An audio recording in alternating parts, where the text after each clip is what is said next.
Avec mon cher et tendre, nous étions en train de passer une journée torride à bord d'une péniche. Nous nous croyions seuls au monde, jusqu'à ce que nous voyions passer par la fenêtre du bateau des passants pagayant sur leur paddle, n'hésitant pas à nous saluer gentiment.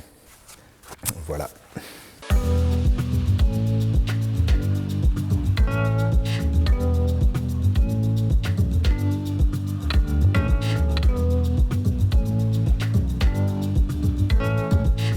Pour moi, il y a 3 ingrédients impératifs, c'est le minimalisme, l'érotisme, que je préfère des fois appeler plutôt sur l'intimité. Et après, il y a le trait d'esprit, l'humour, un jeu de mots parfois aussi, voilà, c'est avoir à chaque fois ce petit décalage avec le texte pour créer un petit twist, pour alléger la scène entre guillemets, et puis lui donner ce petit truc en plus qui va rendre l'image rigolote. Toutes les choses du quotidien que je rencontre au fur et à mesure de ma vie, mais qui sont absolument pas érotique au départ, hein, je les note, un arbre, un morceau de musique, et j'essaye derrière d'en faire quelque chose d'érotique et de rigolo, c'est là où la démarche est intéressante pour moi. Ce côté minimaliste, ça me permettait sur Instagram de montrer des scènes qui pouvaient être assez explicites dans l'idée, mais qui n'étaient pas du tout trash déjà, parce que le dessin est assez simple et minimal, et parce que parfois aussi, la scène principale ou la chose la plus trash n'est pas montrée dans le dessin. Donc ça me permettait aussi de contourner un peu cette censure d'Instagram. Et puis surtout, en fait, ce que je trouve intéressant et ce que j'ai vraiment cherché à pousser, c'est que je donne un petit morceau d'une histoire et c'est les gens autour qui vont créer leur histoire à partir de ça.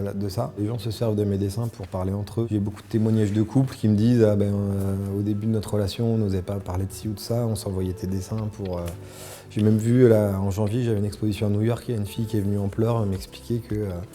Elle avait eu beaucoup de problèmes d'acceptation de son corps et de sa sexualité et qu'elle avait construit sa relation depuis quelques années avec son copain grâce à mes dessins et qu'ils avaient pu dialoguer avec ça. Et du coup, moi, ça m'a vraiment touché, bien plus que voilà, un succès de likes sur Instagram. Le livre, alors c'est tout simple. En fait, il y a un an, quand on avait dépassé le million d'abonnés sur Instagram, j'avais demandé aux gens de m'envoyer des histoires. Voilà, la seule contrainte, c'était moins de 100 mots. Et c'était une histoire qu'ils avaient vraiment vécue dans leur vie sexuelle, sentimentale, voilà.